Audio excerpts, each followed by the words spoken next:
नमस्कार, मैं महावीर सिंह। हमारी चुनावी यात्रा सांचौर में घूम रही है। आज हम सांसद देवजी पटेल के निवास स्थान पर थे। अभी उनसे बात हुई थी और उनके जाने के बाद अब हमारे साथ उनके समर्थक हैं जो यहाँ पर बैठे थे। उनसे बात करते हैं सांचौर में चुनावी माहौल क्या चल रहा है, किस तरह का वो सोचते हैं, आम जनता क्या सोचती है। क्या नाम आपका वैसे? राणा राम। अभी सांचौर में जिस तरह का माहौल चल रहा है बीजेपी में, है ना, तो क्या लगता है कि जैसे आने वाले समय में ये जो विरोध वाले स्वर हैं सुलटारा हो जाएगा, इन आपसी सहमति बन जाएगी? नहीं, विरोध होता है। वो भी टिकट मांग रहे थे, उनका टिकट कटा है। विरोध बिल्कुल है, घर में विरोध है। सब मिल बैठ के ये विरोध ख़त्म हो जाएगा 30 तारीख को। उसके बाद में वो वटवृक्ष हैं बीजेपी के। उनकी 70 साया में ही बीजेपी चुनाव लड़ेगी और जीतेगी। देवजी पटेल का कैसा माहौल है, किस तरह का लोगों में रुझान, किस तरह गाँवों में किस तरह का रुझान मिल रहा है? दिन बर दिन बहुत अच्छा रुझान बन रहा है। लोग साथ आ रहे हैं, खुलकर समर्थन दे रहे हैं। ये महापंचायत तक रुके हुए हैं, बाकी सब उसके बाद में देव जी के साथ होंगे। आपको कई नाम बासा बालमद राम क्या गाँव सांचौर या गाँव कोई गांव मालवाड़ा मालवाड़ा तो कान में આપણે सांचौर चांचौर में कैडो माहौल कैडो है? माहौल अच्छा है। अच्छा माहौल है। हाँ, क्या लगता है ये अभी जैसे देवजी पटेल के और इन आपस में जो बीजेपी के जो माहौल बना हुआ है वो सुलटारा हो जाएगा? आपस में सहमति हो जाएगी। सहमति हो जाएगी। हाँ। क्या आप शुभ नाम? मैं हनुमान प्रसाद भादु, पूर्व प्रधान चितलवाड़ा सांचौर। क्या माहौल है अभी सांचौर में? माहौल अच्छा है। आदरणीय हमारे शीर्ष नेतृत्व के और देश के प्रधानमंत्री नरेंद्र मोदी जी के और भारतीय जनता पार्टी के पक्ष में जो हवा देश ही नहीं विश्व में जो चल रही है उसको देखते हुए सभी कार्यकर्ताओं में और भारतीय जनता पार्टी का बहुत अच्छा माहौल चल रहा है। सांचौर में सुखराम जी विष्णु यहाँ पे थे, एमएलए, मंत्री साहब भी रहे। कैसा कार्यकाल रहा था उनका?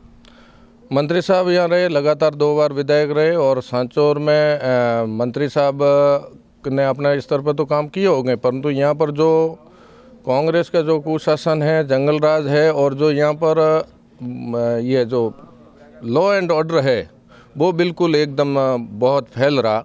क्योंकि यहाँ पर सांचौर की बात तो है ही, सांचौर में भी लॉ एंड ऑर्डर जिस दिन जिले की शुरुआत हुई सांचौर में, उसी दिन यहाँ सरेआम एक व्यापारी लक्ष्मण देवासी भाई की सरेआम हत्या हुई।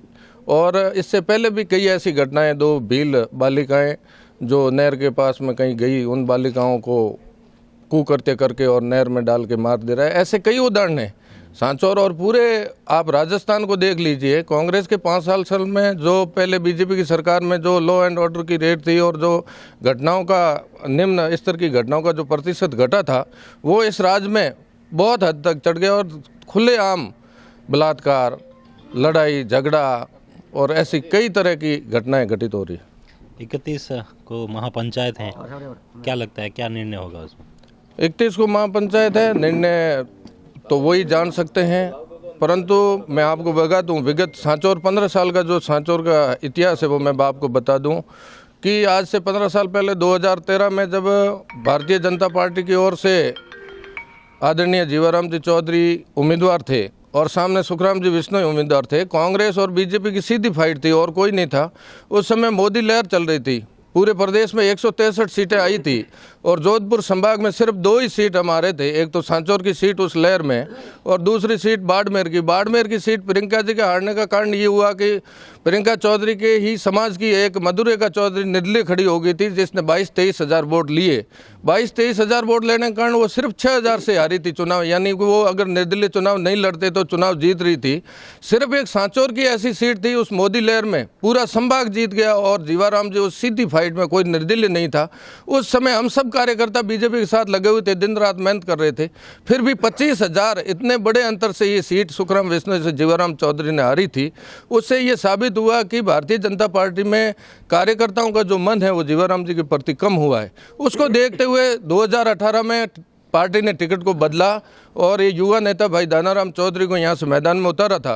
उस समय वापस जीवाराम जी मैदान में निर्दलीय के रूप में अभी मैम पंचायत बुला रहे, ऐसी मां पंचायत बुला के उतर गए थे और वो कह रहे थे कि मैं चुनाव जीतूंगा।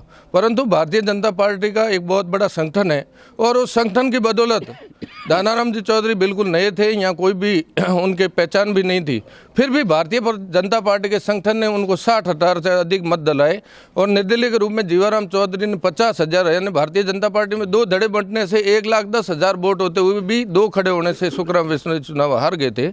और इस बार ये सब कार्यकर्ताओं को महामंचा उन्होंने बुलाई है, हम उनको मनाने का पूरा प्रयास करेंगे। सभी कार्यकर्ता यही करें कि पूरी भारतीय जनता पार्टी एक होकर चुनाव लड़े और 50,000 मतों से यहाँ से चुनाव जीते, ऐसे हम सब उम्मीद करते हैं।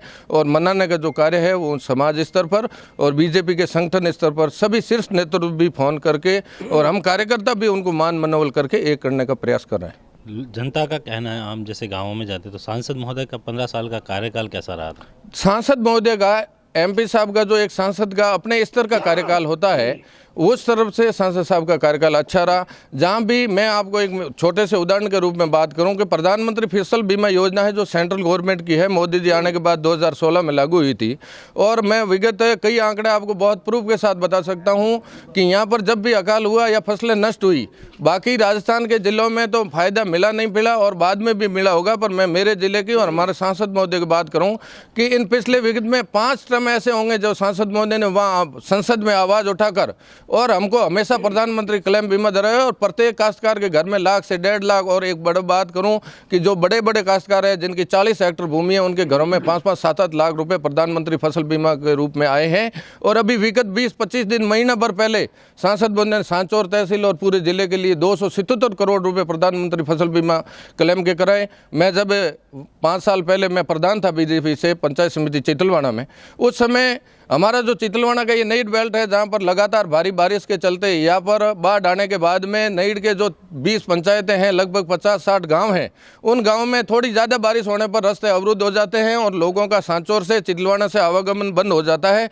फिर उन लोगों को घूमकर डूंगरी सिसावा होते हुए हाईवे होते आना है, 150 किलोमीटर घूम के आना पड़ता है।